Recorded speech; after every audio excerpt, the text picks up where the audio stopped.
Hello friends, good afternoon. Welcome back to my channel Tanis ব্লগে সবাইকে welcome. তোমরা সবাই কেমন আছো? আশা করি তোমরা সবাই ভালো আছো, আমিও বেশ ভালো আছি। আর আমি না অনেক দিন পরে পরে করে ব্লগ দিচ্ছি।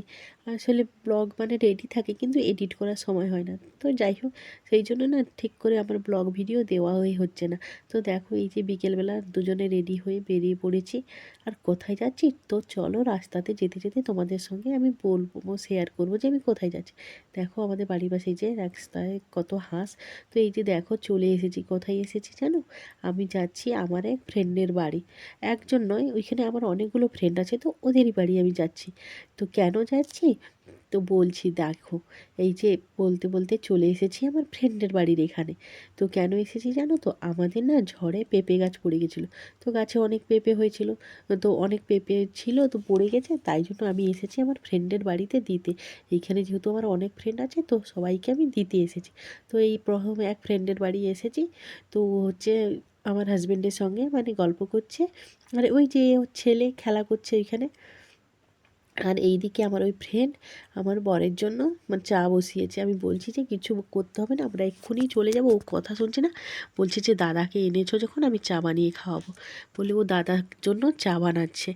আর এইদিকে ওরা মানে আমরা বসে বসে গল্প করছি, যেহেতু ওরা কোয়ার্টারে থাকে তো সেই কোয়ার্টারেরই গল্প হচ্ছে। আর ও দেখো ওইদিকে ওই কিচেনের চা বানাচ্ছে, ওই চা বানাচ্ছে আর ও গল্প করছে যে ও এখানে কতদিন এসেছে। আর আমার বড় বলছে যে ও আগে এইসব জায়গাতে এসেছে, কারণ ওদের ছোটোবেলাটা ঠিক এইখানেই কেটেছে, তো ও এই জায়গাগুলো জানে, তাই ও গল্প করছে ওরা দুজনে।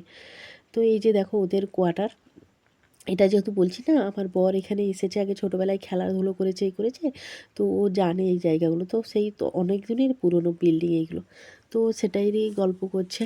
তারপরে এই যে আমরা বাড়ি যাব বলে বেরিয়ে পড়েছি, আর আমার ও ফ্রেন্ড যাচ্ছে ওর ছেলেকে ওইখানে পাশের কোয়ার্টারে টিউশন দিতে, তো ও আমাদের সঙ্গে চলছে। তারপর বলতে বলতে আরেক ফ্রেন্ডের বাড়ি এলাম। তো এসেছি, ওকেও পেঁপে দিতে এসেছি। তো এসে দেখো ওদের বাড়ি সব থেকে যে জিনিসটা আমার ভালো লেগেছে এই যে অ্যাকোরিয়ামটা। অ্যাকোরিয়ামের মাছগুলো দেখো কী সুন্দর খেলা করছে। আর হাত দিয়ে যখনই আমি টোকা দিচ্ছি ওরা ভেবেছে আমি খাবার দেবো। তো ওরা আমার হাতের কাছে সব চলে এসছে। কি সুন্দর লাগছে না মাছগুলো দেখতে। ও বলছে মানে অনেক দিন পরিষ্কার করা হয়নি। তারপর বলতে বলতে ও বলছে দাঁড়াও লাইটটা দিয়ে দিই, লাইট দিলে আরও সুন্দর লাগবে বলে ওই যে আমার ফ্রেন্ড আবার লাইট জ্বেলে দিল অ্যাকোরিয়ামে। আর মাছগুলো দেখো কী সুন্দর খেলা করছে। তারপরে এই যে আমার ফ্রেন্ড আর আমি হাসাহাসি করছি, কারণ ও বলছে যে আমি যখনই আসি তুমি মানে তুমি যখনই আমার বাড়ি আসো দেখো আমি এই নাইটিটাই পরে থাকি। কীভাবে হয়ে যায় আমি বুঝতেই পারি না, তাই ও বলাবলি করছে। আর ও এইখানে আবার লেবু শরবত বানাচ্ছে। ও বলছে চা খেতে বলছিল তো চা খায়নি, লেবু শরবত বানাচ্ছি।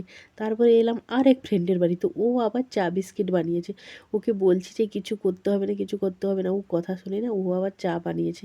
বলছে না দাদা এসেছে তো দাদাকে আমি চা খাওয়াবো। আর জানো আমার এই ফ্রেন্ডগুলো মানে এত ভালো জানো তো।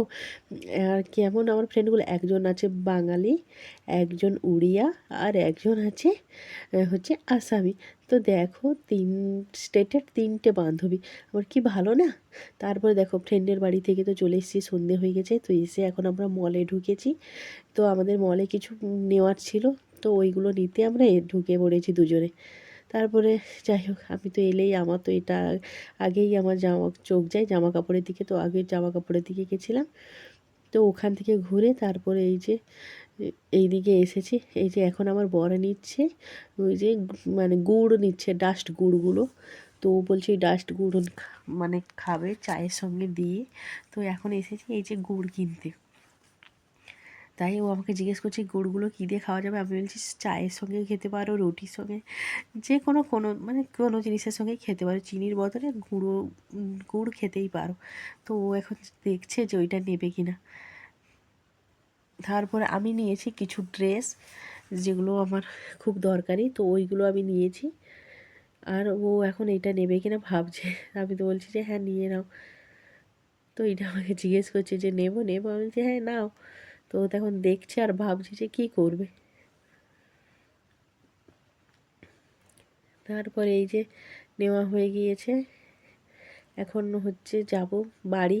তো বিল করব, বিল বানিয়ে তারপরে যাব বাড়ি। এখনও ভেবেই যাচ্ছে যে গুড়টা নেবো কি নেবো না, নেবো কি নেবো না। আর ওইদিকে সন্ধে হয়ে যাচ্ছে, বাড়ি যাব। সোনাই একবার ফোন করে নিয়েছে যে মা চলো বাড়ি আসো। তো সন্ধ্যের প্রায় মুখোমুখি হয়ে গিয়েছে। তো এই যে দেখো সন্ধে প্রায় হয়ে গিয়েছে, মল থেকে বেরিয়ে এসেছি। আর এইটা জানো কি দেখাচ্ছে, এইখানে না ওই যে লাল লাল মতো দেখা যাচ্ছে, ওইখানে মনসা ঠাকুর আছে। এই মলের সামনে, এই মলটা যেইখানে হয়েছে ওইখানেই মনসা গাছটা ছিল। তো ওইখান থেকে ওকে এই ধারে সরিয়ে রেখেছে, তো সরিয়ে এইখানে পুজো হয়। তো ওটাই আমি তোমাদেরকে দেখাচ্ছি। তাই এইখানে আর এই মনসা ঠাকুরটা না খুব জাগ্রত। তো চলো আজকের ব্লগটা আমি এখানে শেষ করছি, টাটা।